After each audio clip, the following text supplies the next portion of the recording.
All right, so last week I MMA sparred for the first time.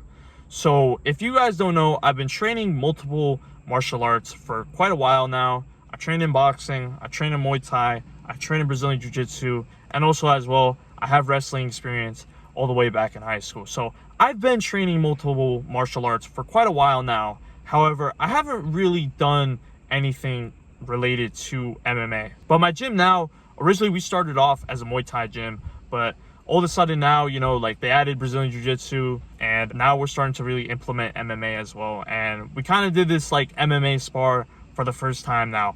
No, it was not a hard MMA spar. Thank fucking God, because like, dude, I would actually leave the fucking gym if it was like a hard MMA spar. I don't know like if MMA gyms, they even do hard MMA spars with the fucking like 6-7 ounce gloves. I would hope not, because you could seriously get knocked out with it. And I'm not gonna lie, prior to doing the spar, I was a little bit nervous because I'm like, okay, fuck, like what if I actually get hit like pretty hard? So yeah, but obviously we ended up going light. I ended up going up against 2 people. And yeah, this is great experience because I definitely want to take up like an amateur MMA fight in the future. Like once I get my striking a bit better, my grappling a bit better, I would love to eventually just kind of take one up. I think it'd be like an amazing opportunity. So yeah, but let me just kind of tell you guys what happened in the spar. So yeah, I went up against one of my boys. He's like a blue belt in Brazilian Jiu-Jitsu, so he sort of had the advantage against me when it came to grappling. He took me down. I went on my back. I don't know why. I know with MMA, it's not a good idea to like be on your back, or actually it might be better than being on your stomach, but I know it's not like the best position to be in where like you have a full guard on someone. Like in Brazilian Jiu-Jitsu, it's not a bad position at all.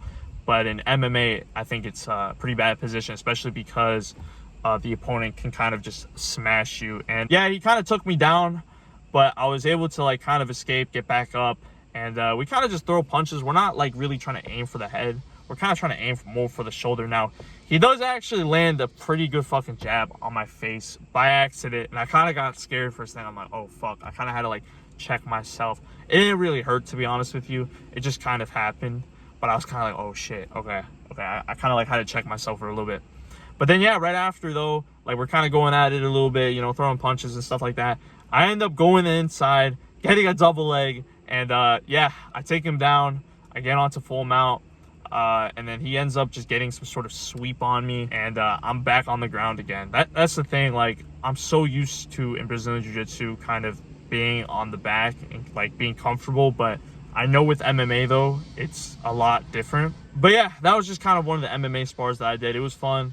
I had a lot of fun. And then I went against this second kid. I didn't really know who this kid was. I think this was like one of the kids' first day. And yeah, all of a sudden I'm kind of like MMA sparring him, which is funny. I hadn't seen this kid before. So yeah, I ended up going up against him. He tries to get like a single leg on me. I kind of bring him to the ground, and then I set up a guillotine, and I end up choking him out. But funny thing is though, like the guillotine took like probably like a minute and a half for me to set up, because I'm still not too familiar with the guillotine, and I'm sure I did it completely wrong.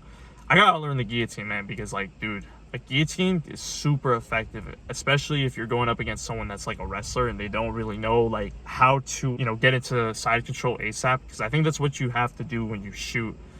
Because if I'm shooting and there's enough time, my opponent could like get a guillotine on me, and it's happened before multiple times where I've gotten guillotined. So that guillotine took a minute and a half. I ended up getting it on him, and then that round was done. So yeah, I only ended up doing like 2 MMA spars, but they were a whole lot of fun though, man. It was a lot of fun, and yeah, it was a fun time, man. Me and my boy, like straight after, I ended up going to his house. We ended up eating a bunch of snacks, and we were watching like the UFC Abu Dhabi card. So it was a good ass day, man. It was a fucking good ass day. But yeah, I would definitely love to take an amateur MMA match in the future. Now, I'm gonna be honest with you, the idea of taking up a match in MMA definitely scares the fuck out of me. Like, I'm just gonna be honest with you guys. But I know though it's a challenge, it's something that's risky, but I know there's rewards in it. I know it's obviously great experience. It's something that really just challenges myself, pushes myself. So yeah, I would definitely love to do one in the future. Now, I've built a Discord community for martial artists to like looking to dominate in competition. So I would highly recommend, man, join the Discord. Link is in the description below, and I hope to see you there. If you enjoy content like this, make sure to subscribe. And remember, my boys, stay active, stay busy, and most of all, stay hungry.